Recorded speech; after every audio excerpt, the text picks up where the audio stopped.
चुप्पी सबसे बड़ा खतरा है जिंदा आदमी के लिए, लेकिन कोविड में मारे गए लोगों के लिए सवाल उठाना जिंदा लोगों के लिए खतरा बन चुका है। वो तो अच्छा हुआ कि एनसीआरबी के पास पिछले 2 साल के आंकड़े नहीं हैं, वरना राजद्रोह और आतंकवाद के आरोपों में गिरफ्तारियों की तादाद मोदी जी की कथनी और करनी में फर्क के फासले को और बढ़ा देती। छात्रों की एक संस्था पिंजड़ा तोड़ की नताशा नरवाल को पैरोल पर अपने पिता के अंतिम संस्कार के लिए छोड़ा गया था और उन्हें फिर जेल जाना पड़ा था। वहीं पर्यावरण कार्यकर्ता दिशा रवि को भी टूल किट मामले में गिरफ्तारियों को लेकर सरकार पर सवाल उठे थे।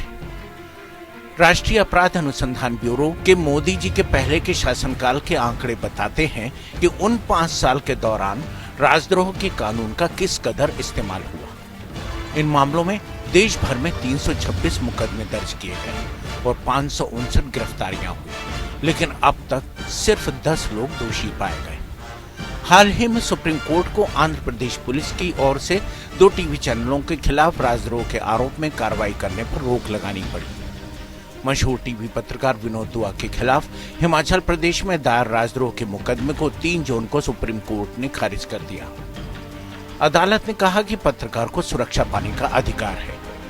दिलचस्प बात यह है कि उन्होंने अपने एक टीवी कार्यक्रम में मोदी सरकार की आलोचना की थी, जबकि हाल ही में मोदी जी ने लोकतंत्र और अभिव्यक्ति की आजादी के पक्ष में दुनिया के 7 सबसे बड़े देशों के समूह G7 में अपने आदर्शवादी भाषण से सबको अभिभूत कर दिया था। वहीं लक्षद्वीप के प्रशासक प्रफुल्ल पटेल की नीतियों पर आवाज उठाने पर फिल्मकार आयशा सुल्तान पर राजद्रोह का मुकदमा दर्ज हो चुका है। आज के दौर में राजद्रोह कानून को देशद्रोह कानून के नाम से ज्यादा जाना जाने लगा है। आईपीसी की धारा 124A के तहत यानी राजद्रोह कानून के तहत सरकार के खिलाफ बोलने या समर्थन करने पर 3 साल की सजा से लेकर उम्र कैद तक की सजा हो सकती है। वहीं एनसीआरबी के आंकड़े बताते हैं कि 2019 तक यानी पहले 5 साल में मोदी जी के कार्यकाल के राजद्रोह के आरोप में गिरफ्तार लोगों में ज्यादातर 18 से 45 साल की उम्र के ही युवा थे। और तो और राजद्रोह के ज्यादातर मुकदमे बीजेपी शासित राज्यों में ही दर्ज किए गए। इनमें सबसे ज्यादा 22 केस कर्नाटक में, दूसरे नंबर पर असम की सर्बानंद सोनोवाल सरकार है जिसने 17 केस दर्ज किए, तो तीसरे पर जम्मू कश्मीर में जहां 11 मामले दर्ज किए गए।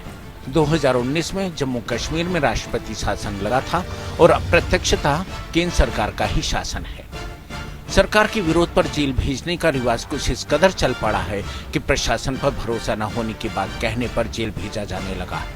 कश्मीर घाटी में गांदरबल के सज्जाद राशिद सोफी ने उपराज्यपाल के सलाहकार से बातचीत के दौरान टिप्पणी की थी और विभिन्न समूहों के बीच शत्रुता को बढ़ावा देने के अपराध में उन पर आईपीसी की धारा 153 के तहत मामला दर्ज कर लिया गया। देश में विरोध की आवाज बुलंद करने की कोशिशों को दबाने की बात आम हो चली है। हालात तो ये हैं कि 2014 में सत्ता पाने के लिए जिस बीजेपी ने सोशल मीडिया को अपना विजय रथ बनाया था, उसी बीजेपी की मोदी सरकार और ये कंपनियां आज नए आईटी नियमों को लेकर आमने सामने हैं। इन नियमों के अमल को लेकर ट्विटर की गुड़गांव स्थित कार्यालय पर दिल्ली पुलिस ने छापा मारा था। तब ट्विटर ने अभिव्यक्ति की आजादी पर खतरे को लेकर चिंता जताई थी। हालांकि अब धंधे के लिए कंपनियां सरकार के नियम मानने को मजबूर हो गई हैं, लेकिन इससे तय हो गया है कि सरकार पर सवाल उठाना जिंदा आदमी के लिए खतरा माना जाने लगा है। अंशुमान त्रिपाठी, APN।